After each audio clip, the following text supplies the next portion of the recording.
We're now going to have an opportunity to hear from an Indian mystic, a teacher of meditation, Shri Чинмой. I'm with Shri Чинмой, and he is an Indian mystic who has helped a number of people throughout the world learn how to meditate, and he especially teaches meditation at the United Nations. And we are sitting in a beautiful restaurant in Queens, the Anam Brahman restaurant. Shri, for a number of people in today's society, to meditate is very hard. It's something we hear about, we know we should be doing. How do you teach meditation? Now, I would like to tell you one thing before I answer your question. About 15 or 16 years ago, I found that it was difficult for the American mind or heart, or let us say American society, to meditate. But now I see it is not a difficult task for the Americans, for the Westerners, to meditate well. I've come across thousands and thousands of seekers over the last 10 or 15 years, and I see that there are quite a few seekers who do extremely good meditation. Yes, there was a time meditation was a difficult subject for the Americans and for the Western mind, but now they have become really an expert in that field too. When did you start meditating? I started meditating at the age of 6 or 7, but at the age of 11, I started meditating most seriously. I became fully aware of meditative life. So at the age of 11, I took it seriously. Was it easy for you to meditate? It was quite easy for me for two reasons. I came into a religious and spiritual family. My parents and my brothers and sisters, I was the youngest in the family. They all started walking along that path of meditation. So I simply followed them. This is one reason, and also I believe in reincarnation. So in my previous incarnations, I did meditate a lot. So now it is like revising a book you studied so well in your previously, 50, 60 years ago, and then you completely forgot, or God wanted you to do something else, so you didn't pay attention. Now you are again revising the same old book. When we were talking before turning on the TV camera, you mentioned that when you're praying, there's an interaction between the beloved and the lover. Could you share that with us? We were talking about contemplation. Yes, concentration, meditation, and contemplation. These are the three rungs in a spiritual ladder. Spiritual ladder has 3 steps. The first one is concentration, the second one is meditation, third is contemplation.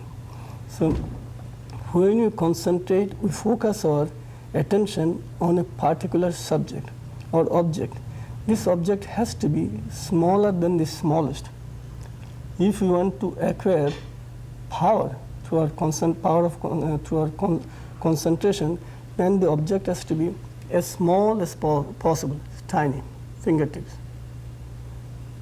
So that like a rocket, like an arrow, we can enter into our goal. This is concentration. And when you want to meditate, this is next, you have to be very calm and quiet, like this. This is the power of concentration.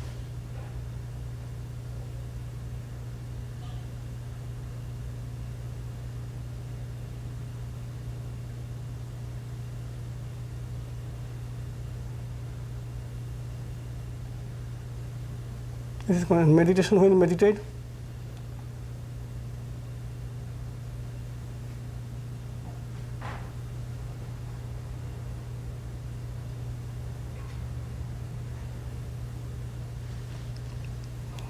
we shall try to feel inside us vastness, immensity, a vast sky, a vast sea inside us. Meditation is, when you meditate, we have to think, we have to imagine, we have to feel something larger than the largest. Vastness, an ocean of peace, or a blue vast sky. That is meditation. So concentration is smaller than the smallest, meditation is the larger than the largest. Then when you contemplate, we have to realize that God the Creator and God the Creator has become God the creation, and God the Beloved has become God the Lover. So I am now God the Lover, and I have to become God the Beloved. I am now God the creation. I have to become God the Creator. I notice that when you concentrate or you meditate or you contemplate, your eyes are moving back and forth. Yeah, I am moving from one plane of consciousness to another. Like a bird, a life tree has many branches. So the bird is flying from one plane, from one branch to another, It is not my restlessness. It is the bird of consciousness inside me is flying from one plane of consciousness to another. It's going from one to another. The consciousness is flying from one plane of the bird within me. The soul bird is flying from one plane of consciousness to another. It is flying from higher. While meditating, please try to feel that you are breathing in and breathing out to your heart, not to your nose. Just imagine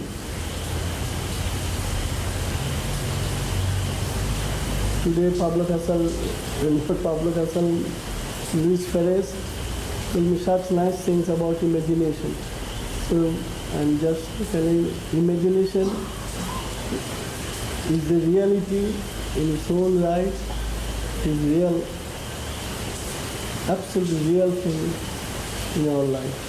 So you're trying to imagine, here is the place for you to breathe in and breathe out, and here is the place that you have a garden, the most beautiful garden inside your heart.